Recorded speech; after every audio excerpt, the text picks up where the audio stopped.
Additionally, Foucault discusses the socioeconomic role of the workplace, especially of the manipulation of the workplace for efficiency and efficacy. In which respects does this occur, and how is the manipulation in conjunction to the capitalist order? Let me try to answer a piece of that question, because that's a big question, right? So let me It's take quite a grand question. sort of my Marxist and Foucauldian hat, put them together, and focus on one way that Foucault can help us make sense of the contemporary workplace, right? And particular types of, quote unquote, from a capitalist point of view, efficiency, which actually means, like, get rid of workers and pay them no money. One of the things that Foucault focuses on quite a bit, and I think is very, very important, and here he is not explicitly building on, but I certainly see the connections with Harry Braverman's work. All right, Foucault focuses on discipline, and so one of the punchlines from Discipline and Punish, the History of Sexuality trilogy, if you want to think about it that way, is that modern power requires self-discipline, right? Panopticon, that you may be watched, so you have to survey yourself. And he's very upfront that one reason modern power needs that is in capitalism, you put the means of production in the hands of the opposing class, right? So Marx would agree. I mean, the advantage that workers have is the means of production are right there. They can destroy it. Foucault doesn't like ideology, but the power project is how do you keep the working class from doing that, right? How do you keep them working for you rather than against you? Whole libraries trying to answer that question. I'm not going to answer that question right now. One piece of this is he focuses on, well, what are these mechanisms of discipline and self-discipline, and how does that work? And he talks about the emergence of modern discipline in the military, in the workplace, on the shop floor, and in the schools. Right? And I think that trinity is really important in terms of where we hash some of these things out. So, for instance, the fact that, let's just take the military, all right, as you're moving from fighting being the privilege of the aristocracy into a mass army, right, which is a long historical shift. But the structure of the army of the military changes tremendously, okay? And you look at how camps are set up, and he talks about this in Discipline and Punish. Officers have to be able to see the soldiers, right? So you get this spatial element of power, the physicalization of power, and architecture of power. And the same is true on the shop floor, that workers have to be visible. Management doesn't have to be visible.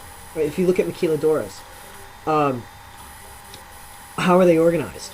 Very much as a panopticon, where management can watch, and workers are always visible, are always vulnerable to surveillance.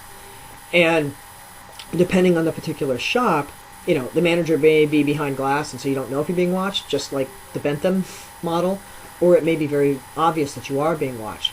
But that visibility, literal physical visibility, is also about power. Who gets to have an office where you can close a door, right? Right. Management has doors. Workers are in cubicles. Workers are visible, right? And that spatialization of power is a signal for self-monitoring, for self-discipline. You know you could be watched, therefore you have to regulate what you're doing because the boss might be watching. And that's a really, really boiled down version, but it's incredibly important. So if you look at Braverman's work, right? For me, these two theoretical impulses really come together very nicely, right? Because he's talking about changes on the shop floor. If you look at, for instance, if you look at something like what in the teens, 19s, or 20s was a clerk, and who had that job, primarily white, primarily male, and it was the lowest rung of management. Right? What happens to that over time? It's proletarianized. Right? The skills are broken down. You take a complex tax, Taylorism. Take a complex tax, you break it down into little pieces, you section those pieces off, you reduce the pay, you reduce the control over the work, and along with those reformulations, in every instance, you also make the worker more visible to management, right? Often in fields, like literally, like the typing pool, and now there's been some very good work on this. The insidiousness of surveillance in the technological age, stockbrokers to data entry clerks to customer service, which has been outsourced all over the globe, right? They're being listened to, they're being watched, keystrokes are monitored, sales, how long you're on the time, how long you spend on the phone, right? And so, for a customer service agent, they have an allotted amount of time that they're supposed to solve the problem in, and if they go over that's a red mark on their, right? So think about the role of surveillance for management in terms of controlling workers. And I don't know how to get at the depth of that in neoliberal capitalism without some Foucault. Right. And that would be like I would say, applying force through all levels without even actually using force. Yeah, in that, I think one of the things that I learned from Foucault in terms of thinking, power is at its strongest when you're not aware it's there. If someone points a gun at me and says, do this or I'm going to shoot you, I have no ideological confusion about what's going on, right? None whatsoever. That's power. It's pure, raw power. I don't want to do it, and I either agree to get shot or do what they tell me to. There's no confusion. There may be fear, there may be oppression, there may be all kinds of other things, but there's not confusion, right? A lot of the modern forms of power in a workplace don't look like that. Think about Walmart, right? Walmart and all the rest of them, you're on a team. You're a sales associate. All that Orwellian doublespeak that cloaks what's actually, thinly cloaks, you don't have to look too hard, but thinly cloaks what's actually going on. And what are they trying to do?